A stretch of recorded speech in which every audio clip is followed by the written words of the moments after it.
ഇതേ വാർത്തയിൽ തന്നെ മറ്റൊരു അപ്ഡേഷനിലേക്ക് നമ്മൾ പോവുകയാണെങ്കിൽ CMRL എക്സാലോജി കേസുമായി ബന്ധപ്പെട്ട് പുറത്തു വരുന്ന ആരോപണങ്ങളൊക്കെ പച്ചക്കള്ളമാണെന്ന് പറയുകയാണ് PA മുഹമ്മദ് റിയാസ് MLA. നിയമപരമായും രാഷ്ട്രീയമായും അതിനെയൊക്കെ നേരിടും, തെറ്റ് ചെയ്യാത്തത് കൊണ്ട് തന്നെ ആത്മവിശ്വാസമുണ്ടെന്നും റിയാസിന്റെ ഫേസ്ബുക്ക് പോസ്റ്റ് പ്രത്യക്ഷപ്പെട്ടിട്ടുണ്ട്. സരീഷ് PK വിവരങ്ങളുമായി ചേർന്നു. Sareesh, good morning. ഇപ്പൊ ഇന്നലെ മാധ്യമങ്ങളെ കണ്ട സമയത്തും ആരോപണങ്ങളെയൊക്കെ നിഷേധിക്കുകയും എല്ലാത്തിനെയും രാഷ്ട്രീയമായി നേരിടുമെന്നും PA മുഹമ്മദ് റിയാസ് പറഞ്ഞിട്ടുണ്ടായിരുന്നു.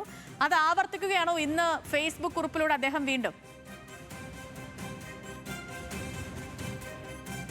റിയാസ് ഇന്നലെ വാർത്താ സമ്മേളനത്തിൽ തന്നെ തനിക്കിതുമായി ഒരു ബന്ധവുമില്ല, ഇതെല്ലാം തന്നെ രാഷ്ട്രീയ പ്രേരിതമാണ് എന്ന് കൃത്യമായി പറഞ്ഞിരുന്നു. പക്ഷേ അതിനുശേഷവും ഈ റിയാസിലേക്ക് തന്നെ അന്വേഷണം എത്തുന്നു. റിയാസിന്റെ ഈ തെരഞ്ഞെടുപ്പ് ഫണ്ടുമായി ബന്ധപ്പെട്ട അന്വേഷണങ്ങൾ ഉണ്ടാകും. റിയാസിന്റെ സുഹൃത്തുക്കളിലേക്ക് അന്വേഷണങ്ങൾ നീളും. ചോദ്യം ചെയ്യാൻ ഉൾപ്പെടെ വിളിപ്പിക്കാനുള്ള സാധ്യതയുണ്ട് തുടങ്ങിയ വിവരങ്ങളൊക്കെ പുറത്തു വന്നിരുന്നു.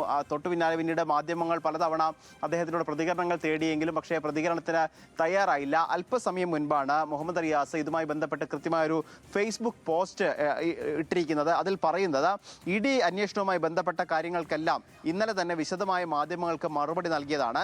CMRൽ നിന്ന് വീണയ്ക്ക് സേവനത്തിന് ലഭിച്ച പണം എൻ്റെ അക്കൗണ്ട് വഴി പലരുടെയും അക്കൗണ്ടുകളിലേക്ക് കൈമാറ്റം ചെയ്തുവെന്നും ഇതുമായി ബന്ധപ്പെട്ട് 2 തവണ എന്നോട് ഫോണിൽ വിശദീകരണം ചോദിച്ചുവെന്നുമുള്ള വാർത്തകൾ, ആ വാർത്ത പച്ചക്കള്ളമാണ്.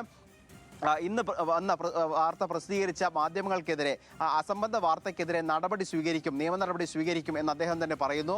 അന്വേഷണം നടക്കുന്നതിനാലും നിയമപരമായി നേരിടുന്നതിനാലും ഓരോ ദിവസവും വരുന്ന അടിസ്ഥാനരഹിതമായ വാർത്തകൾക്ക് മറുപടി നൽകുന്നില്ല. അതായത് ഇനി വാർത്താ സമ്മേളനങ്ങൾ വിളിക്കുകയോ മാധ്യമങ്ങളെ കാണുകയോ ചെയ്യുന്നില്ല, ഇതുമായി ബന്ധപ്പെട്ട വാർത്താ സമ്മേളനങ്ങളോ മാധ്യമങ്ങളെ കാണുകയോ ചെയ്യില്ല എന്ന് തന്നെയാണ് അദ്ദേഹം പറയുന്നത്. അതോടൊപ്പം തന്നെ തെറ്റ് ചെയ്യാത്തതിനാൽ ആത്മവിശ്വാസത്തോടെ നിയമപരമായി നേരിടാനാകും എന്ന നല്ല ബോധ്യമുണ്ട്.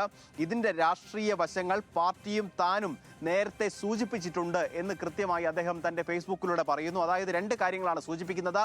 ഒന്ന്, ഈ വാർത്തകളെല്ലാം താൻ തള്ളുകയാണ്. ഒരു തരത്തിലും തന്റെ ഭാഗത്ത് തെറ്റുണ്ടായിട്ടില്ല, വീഴ്ചയുണ്ടായിട്ടില്ല, ഈ അഴിമതിയുമായി ബന്ധപ്പെട്ട് ഒരു തരത്തിലും താൻ ഇടപെട്ടിട്ടില്ല എന്ന് വീണ്ടും മുഹമ്മദ് റിയാസ് പറയുന്നു. അതോടൊപ്പം തന്നെ എന്തൊക്കെ വാർത്ത വന്നാലും എന്തൊക്കെ രീതിയിലുള്ള അന്വേഷണവുമായി മുന്നോട്ട് പോയാലും അതിനെ ഇനി മാധ്യമങ്ങൾക്ക് മുന്നിൽ വന്ന് മറുപടി പറയില്ല എന്നുകൂടി അദ്ദേഹം പറയുന്നു. അതോടൊപ്പം തന്നെ നിയമ പോരാട്ടവും രാഷ്ട്രീയ പോരാട്ടവും തുടരും എന്നുകൂടി റിയാസ് തന്റെ ഫേസ്ബുക്കിലൂടെ വ്യക്തമാക്കുകയാണ്. ഓക്കെ, ശരി സരി, ശരി.